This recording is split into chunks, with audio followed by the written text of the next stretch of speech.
Okay, well, good evening and welcome to everybody. Welcome to our regulars, and if you're a first timer this week, welcome to you. My name is Alan Friedman. I'm Vice President of the Australian Jewish Association, and I am again your MC for this evening.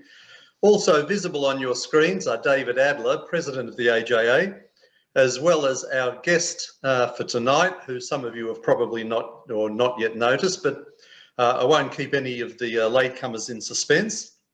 And I'm pleased to tell you that our guest from Israel is His Excellency Paul Griffiths, Australia's Ambassador to Israel, who we will formally introduce in a moment, and who has kindly agreed to drop all the formalities and be referred to by his first name. So why all the secrecy about tonight? Well, the atmosphere here and everywhere is pretty tense at the moment following the conflict between Israel and Hamas. We've seen some very worrying demonstrations with virulent anti-Israel sentiments in Sydney.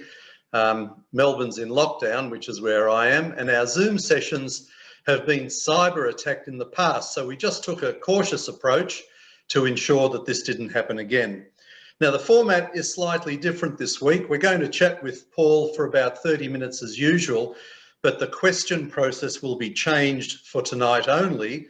And we ask that questions be posted on the chat function. Now, the reason for this is that Paul represents the current government and therefore its position on the Arab-Israeli conflict. So we can't get into any discussion on, for example, the merits of the two-state solution or opinions on party politics in both Australia and Israel. But I understand that Paul will make some observations about the current situation over in Israel and the recent conflict in Gaza.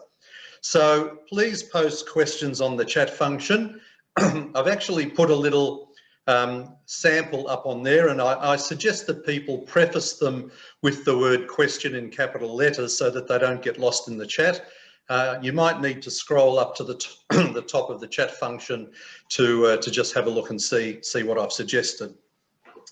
Okay, well, Ambassador Paul Griffiths is a senior career officer of the Australian Department of Foreign Affairs and Trade, and commenced as Australian Ambassador to Israel in September 2020. He recently worked in the private sector for US tech firm Palantir Technologies in London. Now, prior to that, from 2016 to 2019, he was Minister Counsellor and head of the political branch at the Australian Embassy in Washington. Now, his CV goes on for quite a long time. I won't read it all now. However, Paul holds a Bachelor of Arts Law from the University of Tasmania, a Master's in International Trade and Finance from Deakin University, and has completed executive leadership courses, including at Harvard University. And he's also achieved professional competency in Indonesian and Korean. So we might have to ask him how his Hebrew is going. Ambassador Paul Griffiths, it's a pleasure to have you join us. Thanks for your time and welcome to the AJA. Thanks, Alan, and Edav Tov to everybody who's tuned in. You're doing very well. I'll hand you over to David. David's going to ask you the first few questions. Paul, thank you for joining us, and it's a privilege to be able to host our ambassador to Israel. It's a relationship that we value a great deal, and you are probably now talking to the most pro-Israel organisation in Australia. So we value what you're doing. But we have an agreement. We're only going to record a little bit, and the subject that I'd like to discuss on the record, so to speak, is, can you give us an overview of what the Australian government presence is in Israel? We know there are 3 locations, what sort of personnel you've got, what sort of roles those 3 locations administer. Thanks, David. So we've got our main office obviously in Tel Aviv. We've got a trade and defence office in Jerusalem and an office in Ramallah as well. The office in Tel Aviv is about 20 of us in total, 7 Australians and 13 local staff. here for us, it's, very much engaging with the government, with, think tanks, with Australians who are sort of congregate around Tel Aviv, but not just. We have our admin sort of presence, if you like, is here. Our defence attaché is in Tel Aviv as well. Our office in Jerusalem is a trade and defence office. It's been 2 to 3 positions, but we've actually just expanded it to 4 now. Very focused on a range of sort of business things that we do at the moment. That includes sort of developing agribusiness, defence, envirotech, digital sort of trade and health are the big sort of focus sectors that they work on at the moment and engage with business. And then in Ramallah, we have 10 people, 2 Australians and local staff. And for them, it's engagement with the Palestinian Authority.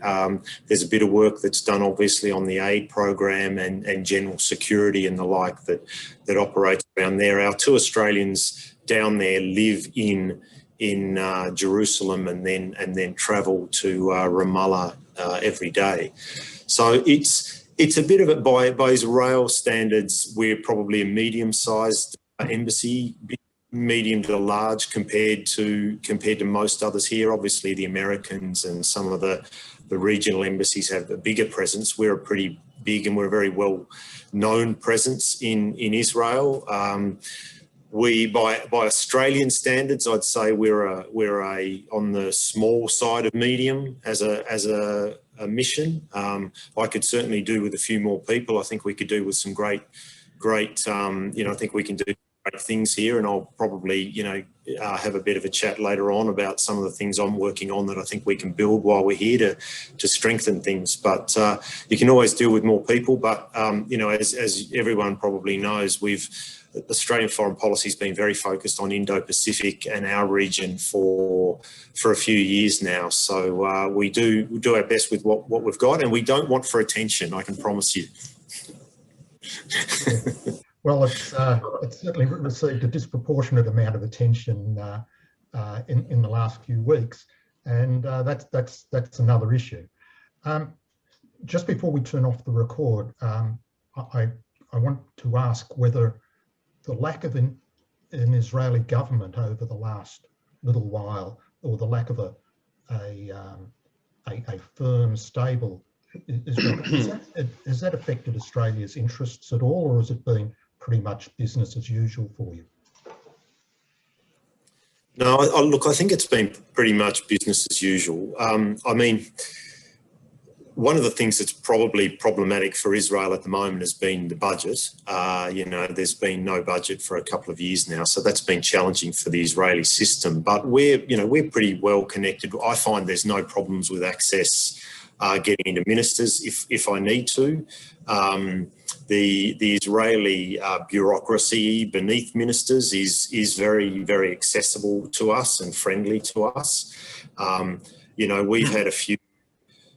It's been an unusual time the past 8 months, obviously, since I've been here. I sort of characterise it as COVID, campaigning and conflict, because they're really the 3 things that have dominated what we've been doing. But, a lot of our main services, for example, that we provide to Australians or to dual citizens here has continued. Malka Leifer, we managed to extradite Malka Leifer in the time that I've been here, in the first 3 months that I've been here.